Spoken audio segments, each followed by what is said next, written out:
Hey, beautiful people, welcome back to the Young, Black, and Independent show. Hope you all are doing very well.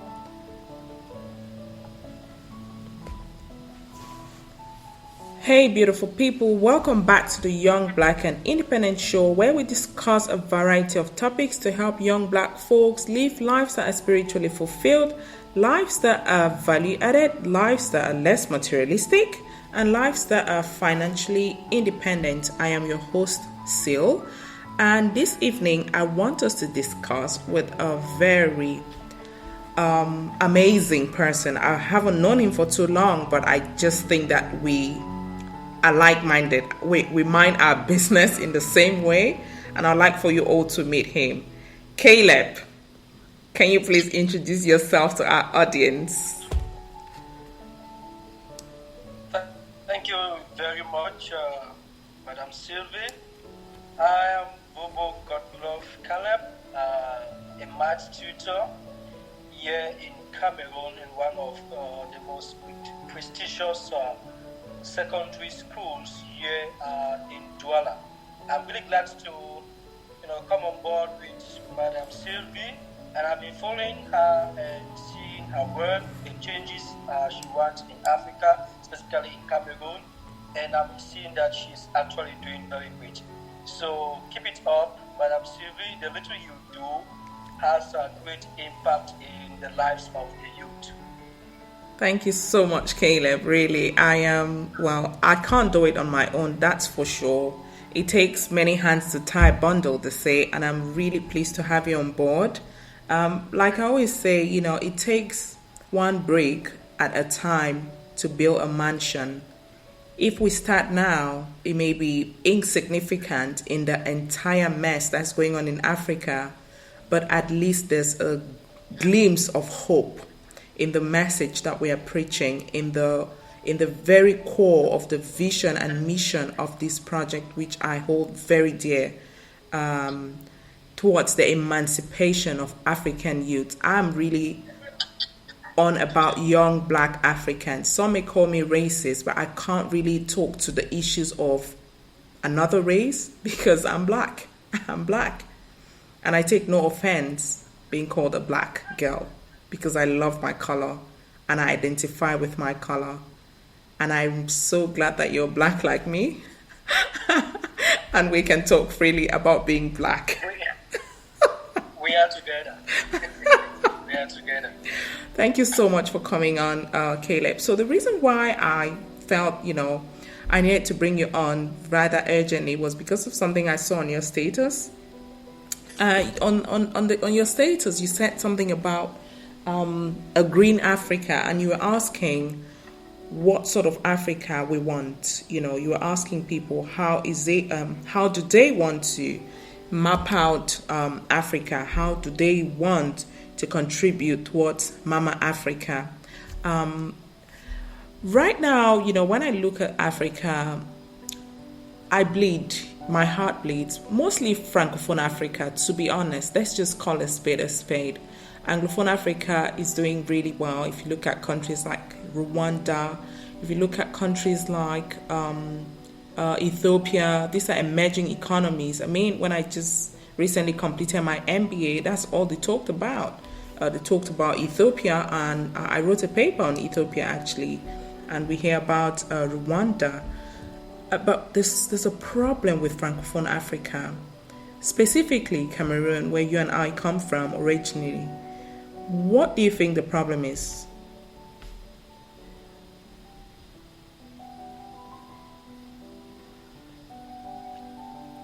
Are you there, Caleb? Can you unmute yourself? The network here hasn't been the best. One of the setbacks we have here in Cameroon, network issues. Sorry about that. But I'm okay now. At least I can get you that word. Fantastic. Yeah, so I was just asking you that, there seemed to be a very slow growth rate in Francophone Africa, particularly in Cameroon. What do you think the problem is? The first thing is I look at our colonial masters, um, we claim to be independent, that we are independent. But in other words, we aren't. We are not independent. We have the resources. Okay, we have all the tools to develop ourselves, but we aren't the ones controlling them. We are like, like a piece of chalk. Okay, on its own, it can't do anything, but it can only be used by somebody to do something. So that is my take on the francophones, Africa, or Central Africa, that is being ruled by some colonial masters. Well, I really don't like to talk about politics because for me, it's an excuse. It's just another excuse. Because the other people who are succeeding under the same circumstances, why are more people That's right. not looking for the route towards that success? I mean, if someone teaches you how to make a shoe and you follow exactly how they've done it and made their own shoe, you will get the same result, isn't it? Of course, it is. So what I'm saying is, we understand where we are. So it is from that point of understanding that we need to work out, our own ways, instead of trying to follow a particular trend which will not work out. Okay. Yeah. So what do you think young people like you and me who are back home in Cameroon should be doing, in effect?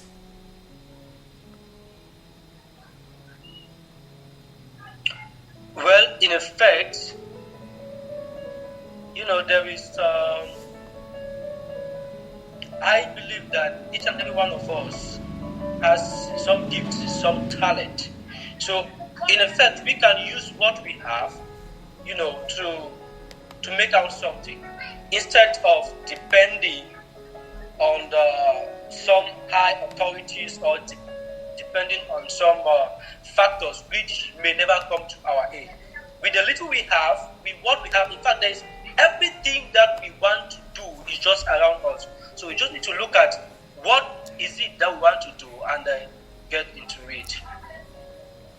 Okay. Well, I was listening to a very, for me really, I think that what young Africa needs is a shift in mindset. I was talking to a little sister earlier, and she posted a photo of her hair, and I thought it was really beautiful. She had short black hair, natural, and I asked her, "Well, your hair looks pretty. How did you grow your hair in such a short time?" And she said, "Well, nothing. She doesn't apply any products or anything like that." So I said, "Oh, why aren't you out there teaching people who are struggling with natural hair how to grow their hair?" She said, I'm not into things like that. So I asked her, "What are you into? Big Brother Nigeria?" She said, "Yeah, for now." And for me, I thought it was hilarious in the sense that she just doesn't understand what she's talking about. You see, there's no age to start to make money. There's no age to start to have a mindset that will take you far in terms of your economic and social conditions. We complain a lot about the government, but the government doesn't come and manage your thinking. Your mind is your most profitable company or business. That's why it's called Mind Your Business. And I do think that, if more Africans, and especially Francophone Africans, can mind their business, I think the colonial master will have nothing to do with their personal development. We totally understand what the dynamics are politically, but that doesn't stop you from leaving. You and me, it should not be an excuse. For me, it's just a perfect excuse. And guess what? When you're making excuses to not make progress, who are you hurting? Yourself. You are hurting yourself. So for me, I think that young Africa has to wake up from slumber and they have to take the bull by the horn, because complaining has never put food on anyone's table. They have to go out there. I think we need a cultural overhaul to unlearn laziness. Obviously, we have amazing things about our culture. I love being Cameroonian. I love being from Menchum Division. I love my Achu, my Eru, and everything else. But there's so many things I hate about Central Africa. I hate it to my core. And I think that these are the same things that are holding you and me back from reaching the summit, and which we have to change. So right now,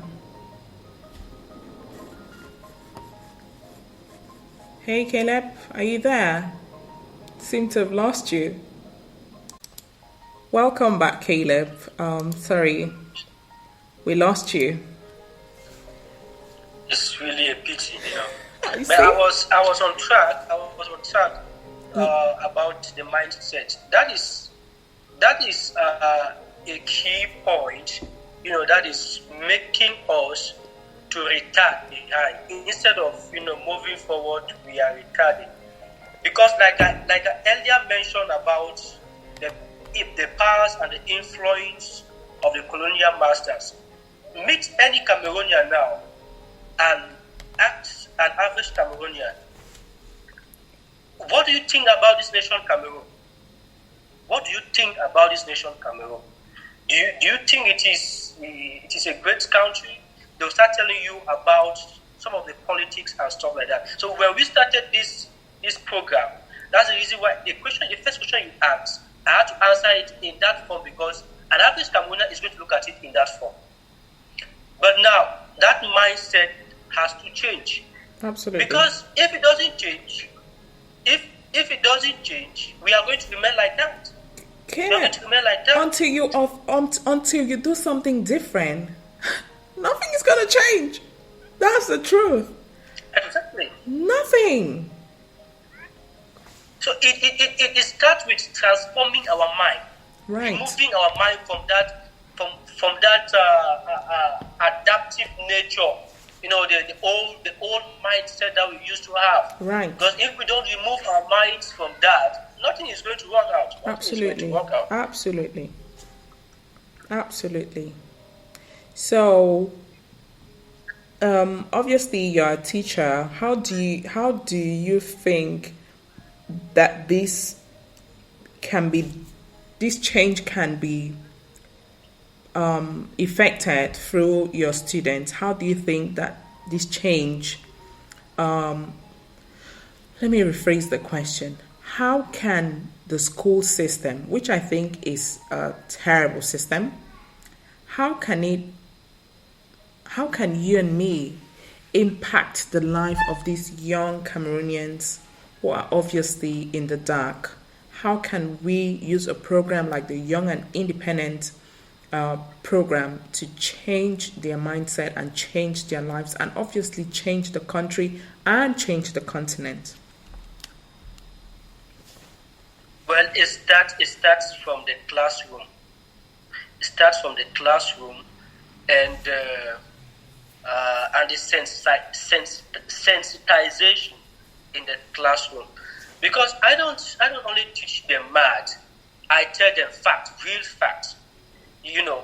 Because it's not all about just going to school and then you think that at the end you have a kind of white collar job waiting for you there. No. So when we are in class, I preach to them. Of course, I preach to them, so that you see a student, you see is maybe in lower 6, in upper 6, already using maybe an iPhone 12 Pro Max. I need to ask myself at this stage, do you know the value of what you have? Obviously not. That can be converted into something. You can start doing something, to start investing at this your early age. Right. Thank God I have some of my students in the university. Some of them were like coming to me and were proposing that said, let's start a small jangi. Let's start something small. And I was so amazed, because that is how it begins. It begins like that, as if it is just, the eyes of an how do they call this thing again? Maybe a water drop something that you don't see. You don't see the effect presently, but the effect is there in the future. Right. So, what do we do to talk to, I think personally, I think that we need to approach schools and tell them that, look, you want to start talking to your pupils, I don't know, it may be once a week, put them together and talk to them about mindset, about the real world, really, because we just go to school in Cameroon to read, pass exams, get a diploma, and go and sit by the road to sell SIM cards or jump on a motorbike to be a nuisance to the society. I think that we have to start to inculcate into our students, our pupils, from the classroom, at least once a week, how to mind their business, really. Obviously, a young girl or boy in opposite who is holding an iPhone 12, if they didn't buy it, it's of no value to them. You really value something when your sweat and blood is in it, mostly. And secondly, as you heard in my intro, it's really to teach people to be less materialistic, because sometimes we focus on vanity and we ignore wealth creation, we ignore generational wealth. For someone who has an iPhone, who doesn't think about getting into business, to start to build something from small, what do they leave back? Perhaps their mother or father bought that for them. Okay, what are they going to buy for their own child? Now, this is the issue. There are three parties that we actually need to tackle. Okay. The first party in the school milieu, of course, are the students. Yeah. The second party are their parents. Yeah. And the third party is the school authority. Right. Because parents, if you see the way some of these parents bring up their children, they already have a mindset that their father has already arrived. There's nothing that there's nothing that they even need. Why do they even need to work? Why do they need to be independent? Their parents, flourish them with everything that they want. That's another setback. And to erase that mindset from them, it's not gonna be easy. No, I think it's pretty easy. I think it's pretty easy. You just need to hear my story. When I was growing up, my father gave me everything. I could say that we were rich, but when my father died, everything disappeared. It's pretty easy to make them understand that these things, you don't know the day or the time, so you want to be prepared. It's pretty easy. pretty easy. Just the way you said it, because you have your your mindset changed then, because of something that happened, But these students nowadays, well, the only thing I can assure myself is when I keep talking, those who will listen will definitely listen. That's it. Those who hear, even in the Bible, when there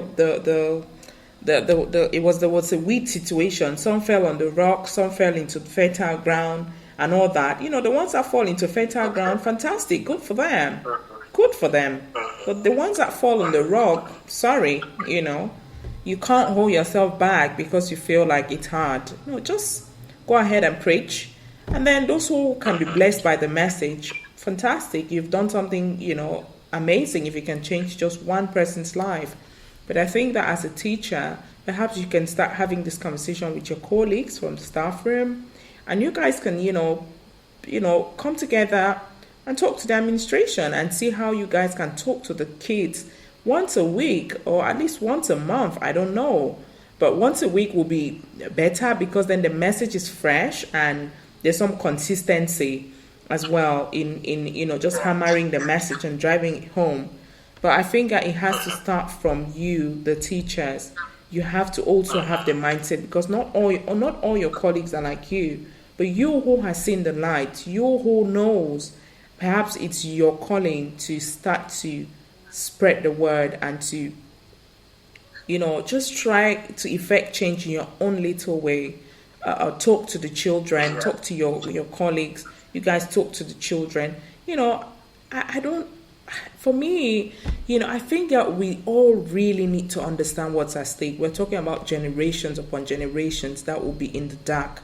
If we who are at this stage, who have learned, who have had the experiences, do not pass it down. We have to. We cannot say, I can't change anything. It's already so bad. We can change one person, don't you think? It starts little by little. A little drop of water makes a mighty ocean. So yeah. It starts just by little. I am really glad because in our school program, a period has been allocated for leadership. Wow. How to teach the student, how to become leaders, leadership qualities. Yeah. And I think that program will also be like a driving force, to talk to them about being independent and walking your own pace and making your own ways for the future. That is what's going to help. It's going to help them. That's fantastic. Good for Quebec. They're preparing leaders for tomorrow indeed. Good for them. Now, it's now an academic of leadership. Fantastic. I love it. That's my alma mater and I love it. I love the progress. Wow, thank you so much for stopping by, Caleb. So what's the takeaway message to all the young people out there listening to you right now? What would you like to say to them? What should they chew and sleep on? Well, the only message is they should strive to be independent. A lot of benefits are there when you are independent, and a lot of problems are there when you are dependent. Right. So you choose wisely. You want to embrace all those problems, and you continue to be dependent, or you want to be independent and walk your own pace for your future generation, and your future forthcoming generation.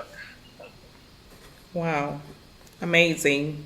You drove home the point so pertinently. Obviously, like you said, when you have your cash, you call the shot, isn't it? That's the whole point. Exactly. Yeah, that's the whole point. And these young people need to understand that their mind is their most profitable business. All right. Thank you so much for stopping by. Guys, we've come to the end of today's show. If you liked it, please share it with a friend. You can also follow us on all our social media pages. Twitter, Young and Independent Young and Independent. Instagram, Young and Independent 35. You can join the Facebook community, Young and Independent Community, and you can subscribe to our YouTube channel, Young and Independent. You can also download this podcast and share with everyone. Just forward. You don't even have to download it. You can just forward it and bless them with this message. Thank you all so much, and until next time, bye.